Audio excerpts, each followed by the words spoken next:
یہ ہے Amazon rain forest, جو کہ ہماری دنیا کا سب سے بڑا رین فارسٹ ہے۔ یہ جنگل اتنا بڑا ہے کہ اسے پورے 8 ملک آپس میں شیئر کرتے ہیں، اور اگر رقبے کے لحاظ سے بات کریں تو یہ جنگل پورے 70 لاکھ سکوائر میٹر پر پھیلا ہوا ہے۔ یہ ایریا اتنا زیادہ ہے کہ اس ایریا میں یونائٹڈ کنگڈم جیسے پورے 28 ملک فٹ آ سکتے ہیں۔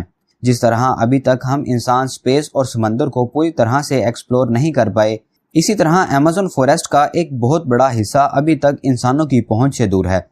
یہاں درختوں، پرندوں اور جانوروں کی ایسی قسمیں رہتی ہیں جن میں سے ابھی تک صرف 10% کا ہی پتہ لگایا گیا ہے۔ ہر روز یہاں ایک نئی اسپیشی ڈسکور کی جاتی ہے۔ اس پورے جنگل میں حیرت انگیز طور پر 40,000 کروڑ درخت موجود ہیں، اور یہی وجہ ہے کہ اس جنگل کو ارتھ کی لنگز بھی کہا جاتا ہے۔ پوری دنیا میں جتنی بھی آکسیجن ہے اس کا 20% صرف ایمیزون فارسٹ ہی ریلیز کرتا ہے۔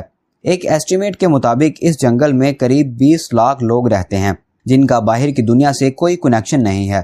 چونکہ ایمیزون کا ایک بہت بڑا حصہ ابھی تک ان ایکسپلور ہے، لہٰذا جنگل کے اس اندھیرے میں جو کچھ بھی چھپا ہے وہ ابھی تک نہ سلجھنے والی مسٹری بنا ہوا ہے۔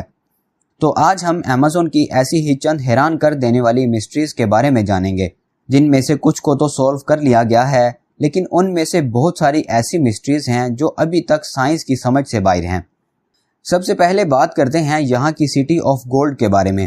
ایمیزون فارسٹ کی آج تک کی سب سے بڑی مسٹری ہے یہاں کی سٹی آف گولڈ، جس کو ایلڈوراڈو بھی کہا جاتا ہے۔ کہا جاتا ہے کہ کسی دور میں یہاں ایک ایسا شہر تھا جو پورا سونے سے بنا ہوا تھا، اور یہاں کا کنگ روزانہ سونے کے پاؤڈر سے نہا کر ایمیزون ریور میں سارا سونا بہا دیتا تھا۔ جی ہاں، 16 سینچری میں یورپین ساؤتھ امریکہ میں آئے تھے جہاں ایمیزون فارسٹ موجود ہے۔ وہ اپنے ساتھ کافی سولجرز بھی لائے تھے اور ان کا ارادہ اس علاقے پہ قبضہ کرنا تھا، لیکن جب وہ یہاں پہنچے تو ان کا سامنا یہاں کے لوکل لوگوں سے ہوا جنہوں نے یہاں اپنے شہر بسائے ہوئے تھے۔ یورپینز نے ان کے بنائے ہوئے شہروں پر قبضہ کر لیا، اور 16 سینچری کے آخر میں ان کو خبر ملی کہ ایمیزون فارسٹ کے ڈیپ میں ایک ایسا شہر بھی ہے جو پورا سونے سے بنا ہوا ہے۔ تو اسی پر یورپینز نے اس ایلڈوراڈو سٹی کی تلاش شروع کر دی۔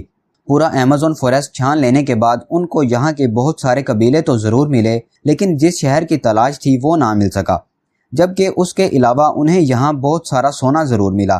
اگلے 200 سالوں تک تلاش جاری رکھنے کے بعد آخر کار ایلڈوراڈو کو ایک میتھ ڈکلیئر کر دیا گیا۔ اس کے بعد 19 سینچری میں ایک برٹش ایکسپلورر پرسی فوسٹ نے ایلڈوراڈو کو ایک بار پھر سے تلاش کرنے کا فیصلہ کیا۔ انہوں نے ایمیزون میں ٹوٹل 8 ایکسپیڈیشنز کیے، لیکن اس دوران ان کو ایلڈوراڈو تو دور کی بات دوسرے شہر بھی نہیں ملے جن کا ذکر یورپینز نے کیا تھا۔ اپنے آخری ایکسپیڈیشن میں پرسی فوسٹ ایمیزون کے بیچ موجود تھے جب ان سے آخری دفعہ رابطہ ہوا۔ اس کے بعد وہ تلاش میں نکلے تو تھے، لیکن دوبارہ کبھی لوٹ کر واپس نہیں آئے۔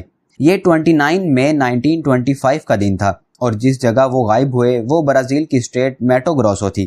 ان کو کئی مہینوں تک تلاش کیا گیا، لیکن نہ ہی پرسی فوسٹ ملے اور نہ ہی ان کی ڈیڈ باڈی۔ سائنٹیفک کمیونٹی کا ماننا ہے کہ یہ جگہ انسانوں کے رہنے کے قابل نہیں ہے، لہٰذا یہاں کوئی شہر یا پھر ولیج نہیں بس سکتا۔ لیکن وقت کے ساتھ جب ٹیکنالوجی کافی ایڈوانس ہو گئی تو ایمیزون میں کچھ ایسے نشانات ملے جس سے یہ ظاہر ہوتا ہے کہ کسی دور میں یہاں انسانوں نے پورے شہر بسائے ہوئے تھے۔ اصل میں پرسی فوسٹ جس جگہ تلاش کر رہے تھے وہ جگہ تو بالکل صحیح تھی، لیکن ڈھونڈنے کا طریقہ صحیح نہیں تھا۔ یہاں کئی مقامات پر ریسرچرز کو زمین کے اندر ہیومن ویسٹ دبا ہوا ملا ہے۔ سائنسدانوں نے ایمیزون میں کئی مقامات پر لیڈار سکیننگ ڈیوائس کا استعمال کر کے جنگل کی اس لیئر کے نیچے پتھر سے بنے ہوئے سٹرکچرز بھی ڈھونڈے ہیں جن کو وقت کے ساتھ ساتھ جنگل نے چھپا دیا ہے۔ نیشنل جیوگرافی کی ٹیم نے بھی کریبین کے ساحل سے 15 کلومیٹر اندر ایمیزون میں ایک ایسا شہر تلاش کیا ہے جس میں 2500 سال پرانے پورے سٹرکچرز پہاڑوں کے اندر دبے ہوئے پائے گئے ہیں۔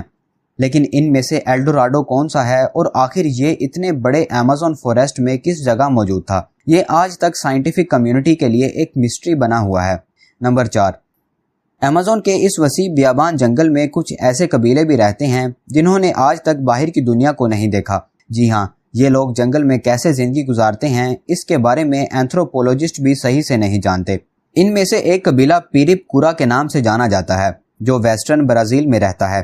اس قبیلے میں پہلے ہزاروں لوگ ہوا کرتے تھے، لیکن اب صرف 15 سے 20 لوگ ہی بچے ہیں۔ اس قبیلے کے بارے میں ریسرچرز کو بھی 1998 کے بعد ہی پتہ چلا تھا، جب پہلی بار ان کا رابطہ باہر کی دنیا سے ہوا تھا۔ ان کی لینگویج سے ایسا لگ رہا تھا کہ شاید وہ اپنا دکھ درد بیان کرنا چاہتے ہیں۔